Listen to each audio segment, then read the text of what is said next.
Welcome back to Archway Sports Talk with your host, Al and Dan. It is a baseball as usual in St. Louis, with the Cardinals coming home after taking 2 out of 3 from the Yankees.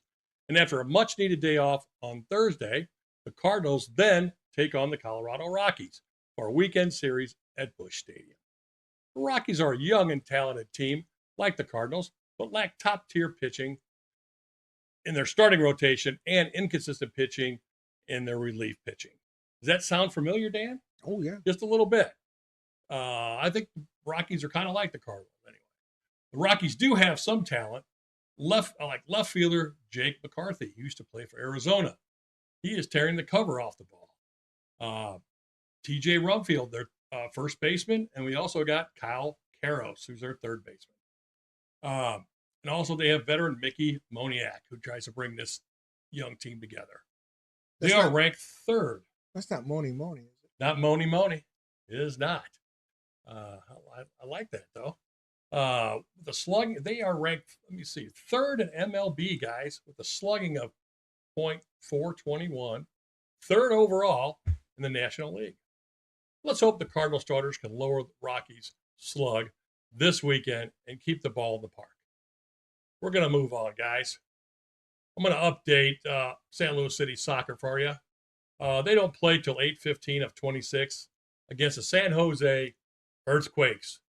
An away game, and hopefully they can continue their unbeaten streak to 10 matches since the World Cup. They're definitely playing better, and hopefully they can stay hot.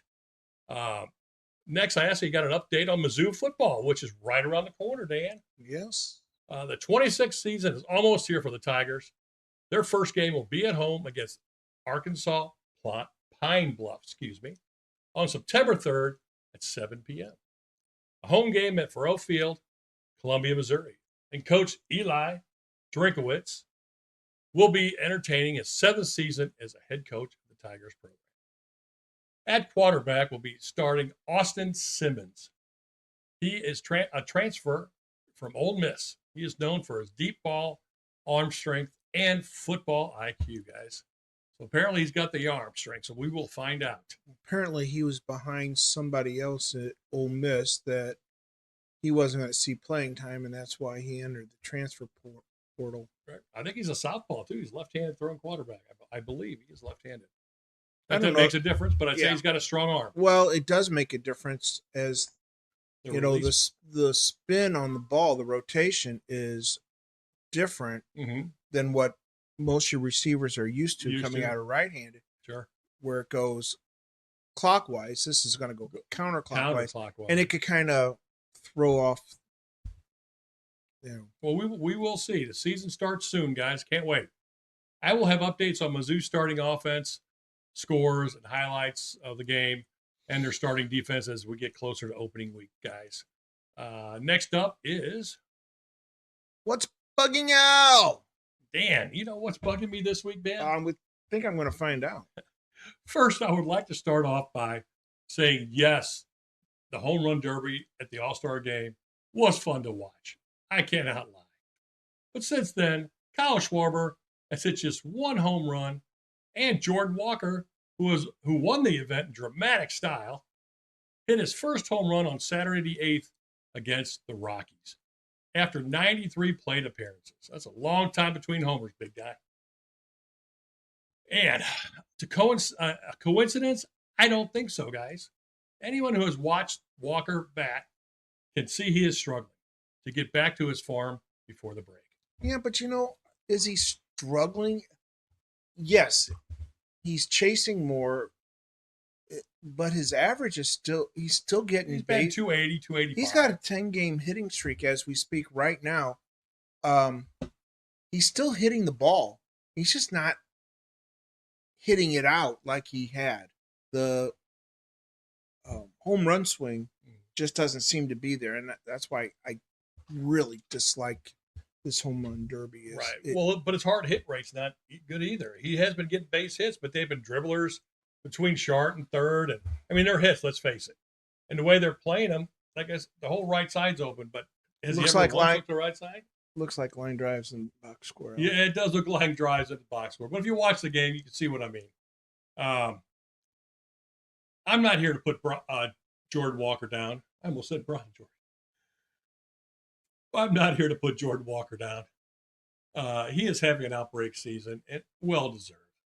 He's been through a lot, and everybody has their ups and downs. But what do you got next, Dan? We got. But hitters may think twice about participating in the home run derby. Enough about the subject. I'm here to talk about the off and on Cardinal offense, because you never know which offense is going to show up. And for the love of God, they struggle with runners at scoring position. Also moving runners over when you have runners in scoring position. You can't and don't score. It usually gives the other team a lift, and they wind up scoring. Happens all the time. It's called momentum, guys. How many times do we have a runner on first and a right-handed batter up, the second baseman playing up the middle? You could drive a truck between first and second. Take what they're giving you, I'm just saying. I know it's not easy, but you've been playing ball a long time, guys. See the ball, hit the ball. It's called situational hitting, a lost art, I believe, in baseball. And finally, Ivan Herrera has been the worst at moving runners. He pops up or hits into a double play. Yes, he can hit, but he is streaky at best. It is frustrating to watch, and he is not even a good catcher. He can't throw me out, and I'm 65 years old. Holy cow. The question is why? And he can't throw or block pitches either. He just, every time I see him, they say he hits, and hits. I'm not seeing it. He is a DH who can hit at times, but he is making a lot of money for sitting on the bench waiting for his turn to bat. P.S. I forgot, he does catch once or twice a week. His days here may be short-lived, with the likes of Leonardo Bernal and Rainiel Rodriguez waiting anxiously in the wings. Next up, and we got your favorite corner. Is that the hot corner? Is that Cardinals corner? Oh, it's Cardinals corner, Al. All right, Dan, what you got for us on Cardinals corner today, brother? All right. So once the dust had settled on the trade deadline, Cardinals had a game to play -3 key players against the Evil Empire. They jumped on them for a 6-0 lead going into the bottom of the fifth, when New York put up 3 runs to cut the lead in half. The Yankees tagged on another 4 runs to take the lead in their half of the seventh. But in the top of the eighth, the Cardinals jumped all over the Yankees bullpen for 8 runs. Early in the day, the word was first baseman Alec Burleson was made available. He wasn't traded and went off on the Yankees pitching. He sure did. With 3 2-run homers and 6 RBIs. The home runs were Burley's 16th, 17th, and 18th. But Burley wasn't the only one. The Birds also got contributions from outfielder Nathan Church, his 9th, and catcher Jimmy Crooks, his 4th. On Tuesday, August 4th, Cardinals took on the Yankees for the second game in their 3-game series. Starting pitcher Hunter Dobbins took the mound for St. Louis and gave the team a much-needed start, throwing 92 pitches over 6 1/3 innings pitched in a losing effort as the Birds dropped the second game 2-0. Dobbins gave up 4 hits, 2 earned runs, 3 walks, and struck out 4. Newly acquired relief pitcher Caleb Ferguson finished out the game.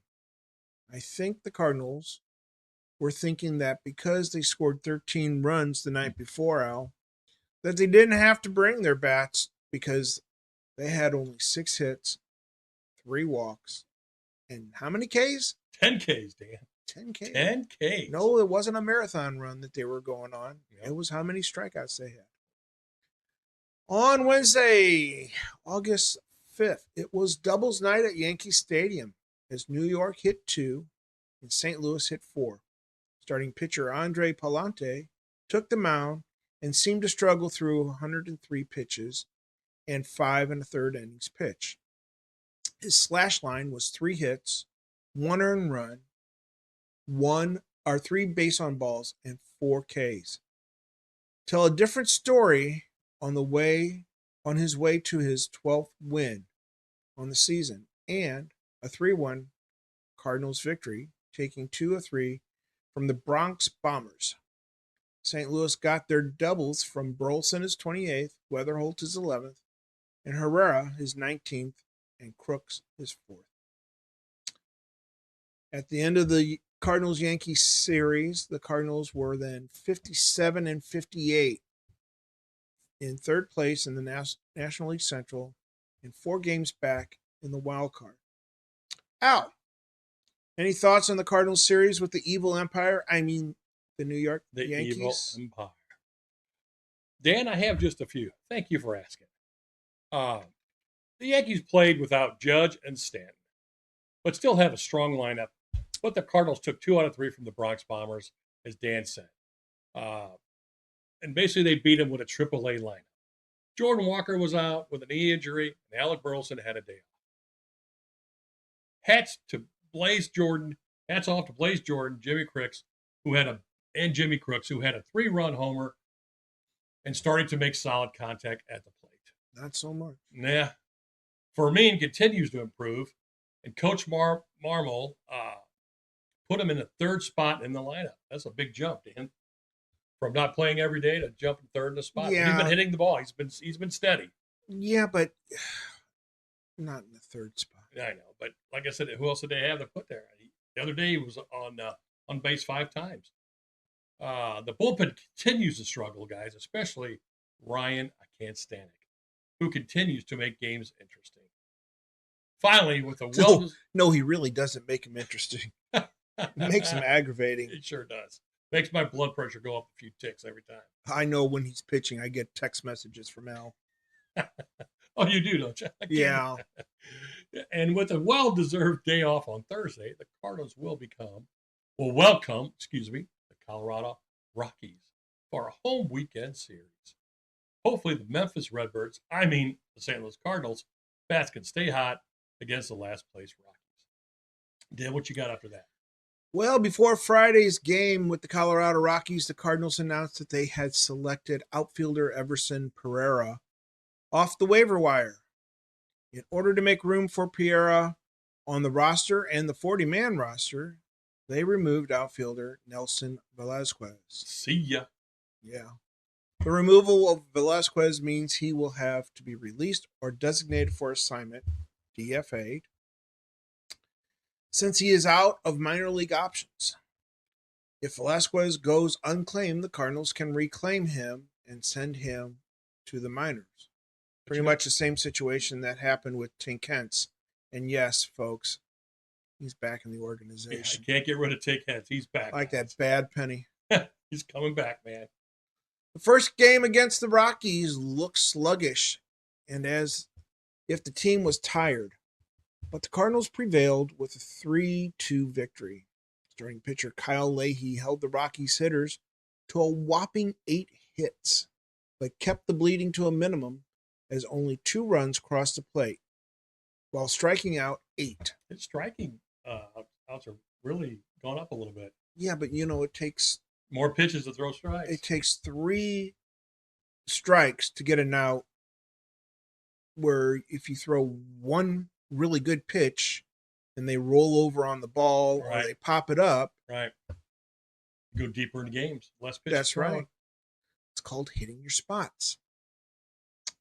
Although relief pitcher Riley O'Brien isn't in the mold of past lockdown closers the Cardinals are used to, he did secure the win with his 28th save. DH Ivan Herrera decided to wake up from his season-long nap to hit his 13th home run. Wow. I like that, Dan. That was a good shot. Good call. I do my best. I appreciate that. Shortstop Mason Wynn added a double. Okay, when your team scores 6 runs, you should win the game, Al. Yes, you should, Dan. But why didn't we win this game? Well, it's because that's not the case when Matthew Liberatore takes the mound.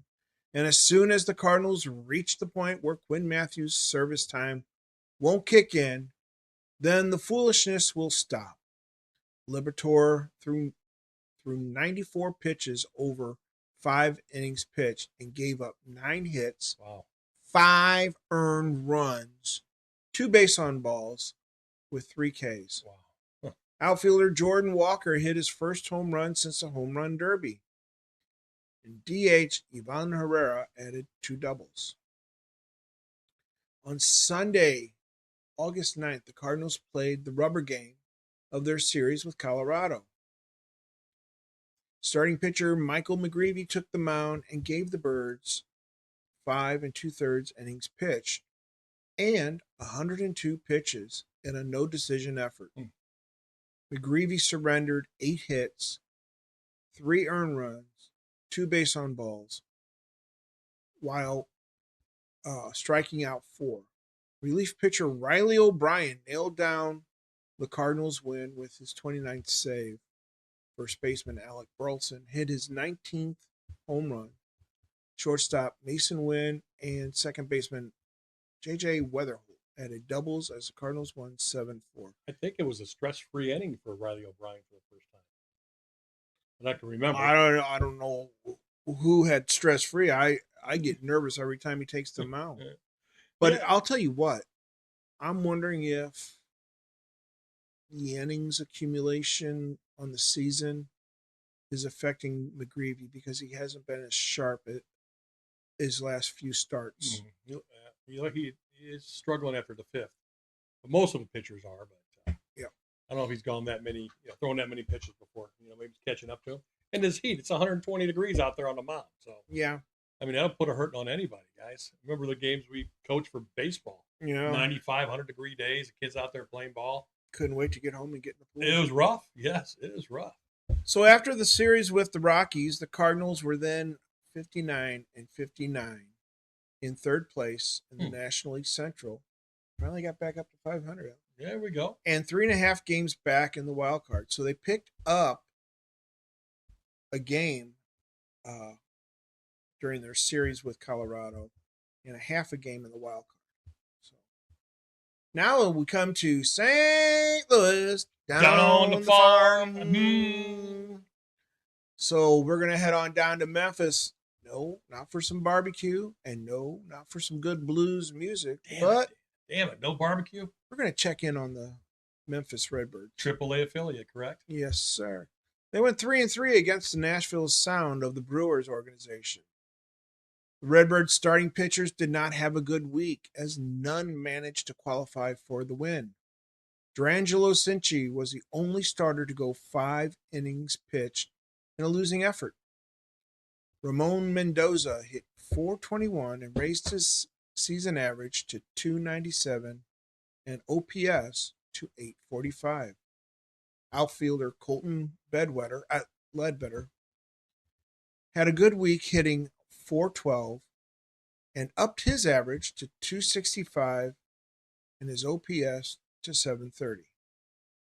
Not spectacular. No, not great, but it's an improvement.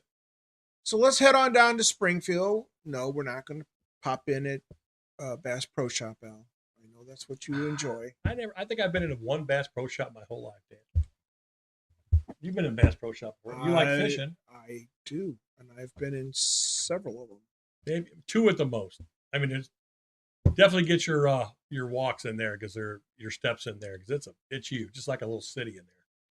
So Springfield is 55 52 in third place in the Texas North. Cardinals went 2-4 against San Antonio Missions of the Padres organization. This series was a religious one, as the San Antonio Missions prayers seemed to get answered more than Springfield Cardinals. Is it their mission statement? Could be. Could be a mission statement. Could be. Not going to take that away from you all. Starting pitcher Blake Aida. I believe we got him from Texas last year at the trade deadline. Was he on? I think he was involved in the. Was he involved in the? Maybe the Toccoa Roby. I don't know. Remember. Too many trades. Yeah, too many trades. Was the only starting pitcher to go more than 5 innings pitched and get the win. Aida threw 88 pitches over 6 1/3 innings pitched while giving up 5 hits, 1 earned run, and striking out 6. Starting pitcher Tanner Franklin was promoted to Double-A, and although he did not get a figure into a decision, he did pitch well, giving up 1 earned run and striking out 7. Offensively, it was showtime. Showtime. No, not showtime. Showtime. Showtime. As a young outfielder, hit .412, raising his average to .291 and his OPS to 1.009. Wow. Catcher Rainiel Rodriguez continues to show why he is a top prospect, as he hit .318 with 2 home runs. Rodriguez is now hitting .293 with an OPS of .892. He is definitely moving up in the system. What do you think his time frame is, Dan, for Rodriguez? Yeah, I think they were playing him at first 28. base too. 20. You think 2028 on him? Yeah, he'll play at AAA next year.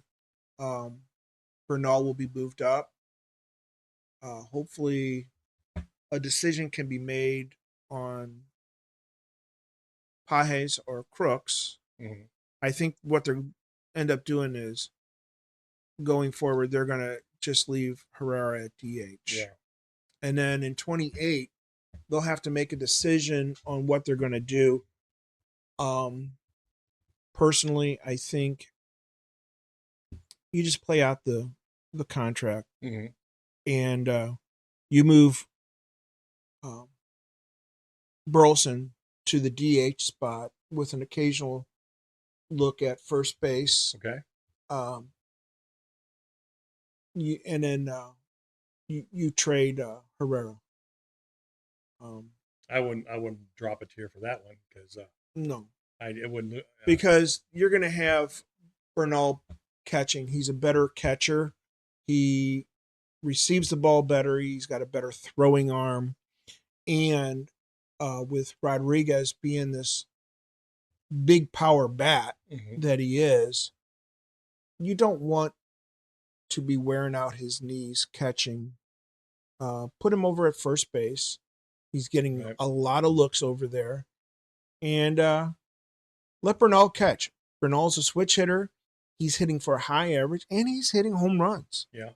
So that's what I would do. Well, there'll be some decisions to be made after 27. And Heim will probably end up calling me after the season. You'll get that email. I'll give him a buzz or email him back. I'll check in at the office. I heard you're on Cardinals Corner, Dan. Can you help me out with this Bernal and Rodriguez? Yeah. There you go. I like it.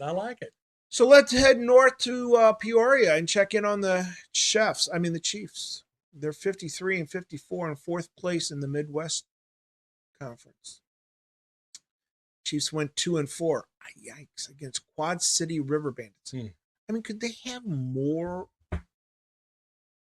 of a name for Quad Cities River Bandits? I mean, come on. It's like too many.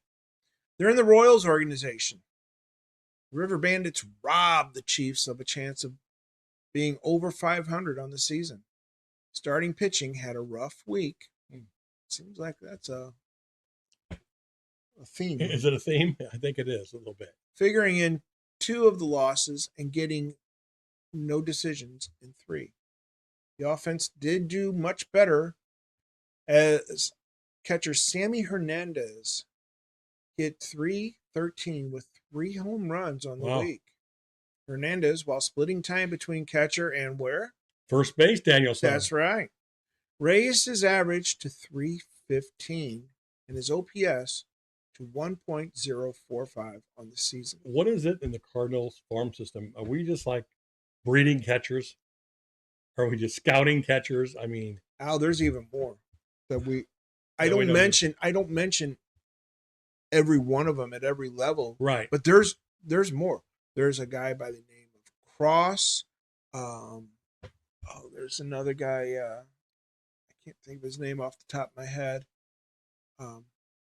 He's a good hitter, but not a real good catcher. So I don't think I see him as a long-term.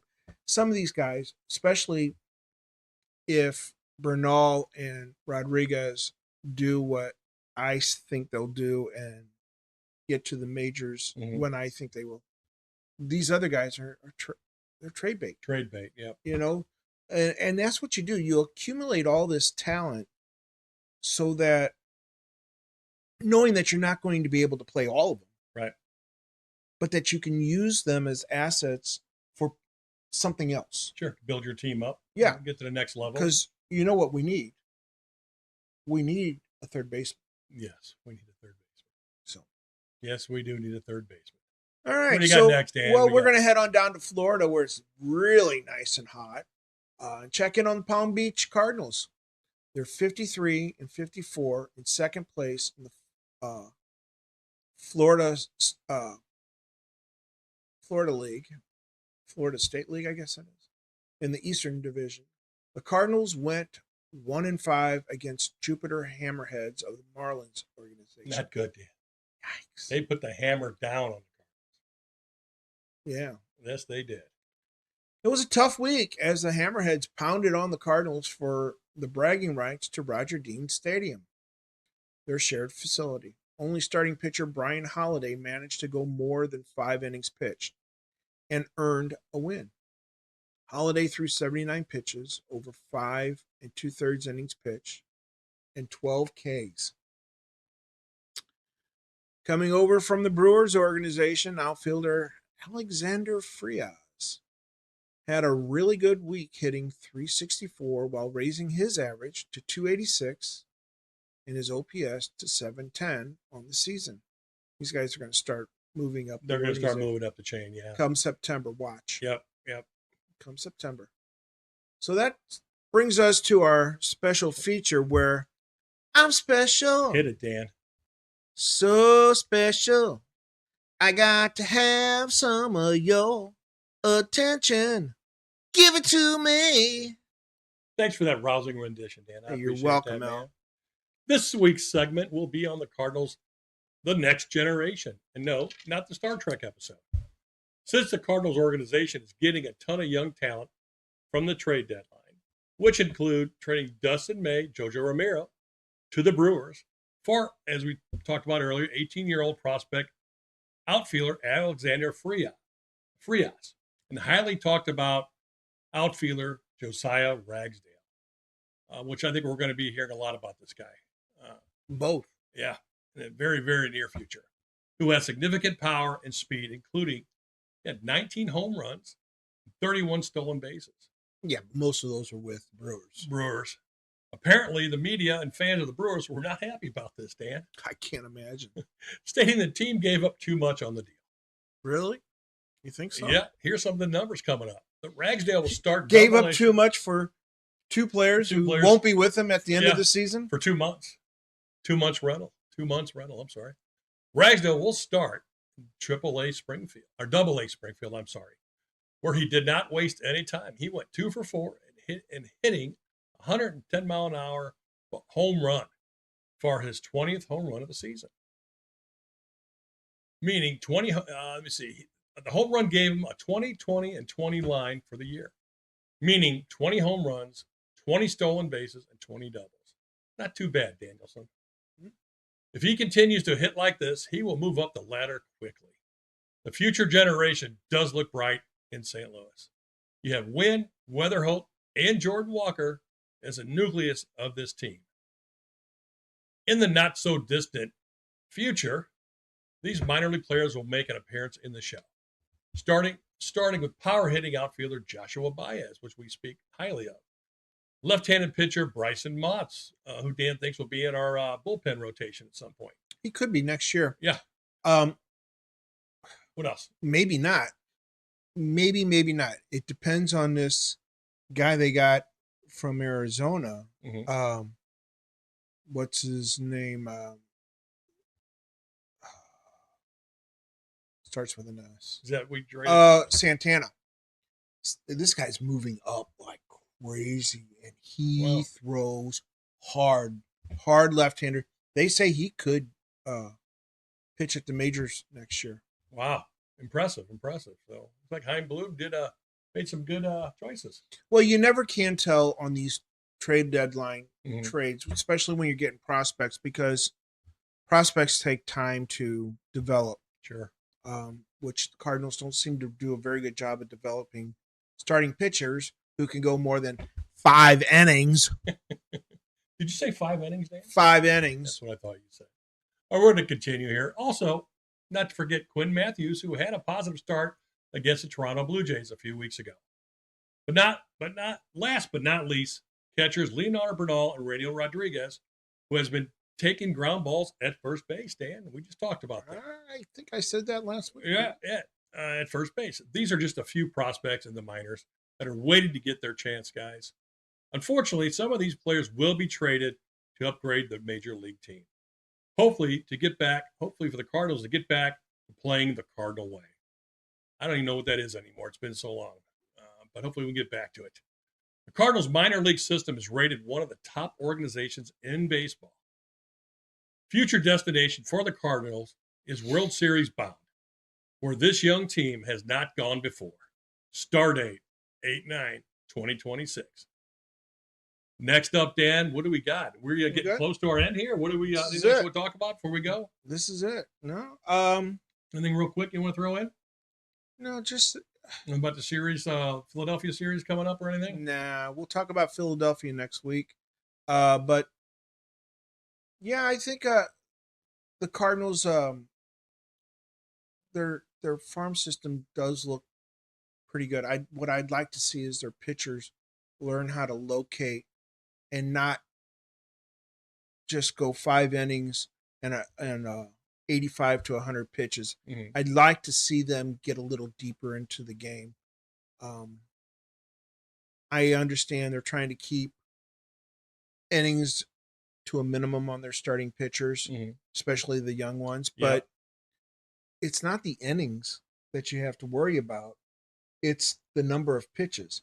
If they're throwing more pitches in less innings by throwing 100 pitches, you know what I'm saying? So if they could learn to locate, they might throw 85, but they'll throw 7 innings. Mm-hmm. Isn't this in the training process, though, as they're coming up with all the instructors and pitching staff, millions of dollars they spend on all this stuff, teaching these guys and training and building arm strength up? What was different back in the 70s and 80s that those guys went and pitched 8-9 innings and almost every other week they pitched? I mean, what is the difference between now and 30 years ago? The velocity. Those guys did it back when we were younger. Mm-hmm. People didn't throw mid to upper 90s plus on a regular basis. You may have had one on your team. Right. You may have only had one in the whole division, let alone everybody having 5 of them, if not more. Right. It's the focus on high velocity is what the problem is here. We've talked about this before, the human arm is not designed to throw like that. They go out there and they throw everything they have behind the pitch, and they get wore out. Yeah. They're tired. Yeah. Then you're talking Tommy John surgery, and they come back and throw harder most of the time. That's what's crazy. It's like they almost want to have the Tommy John surgery so they can throw harder.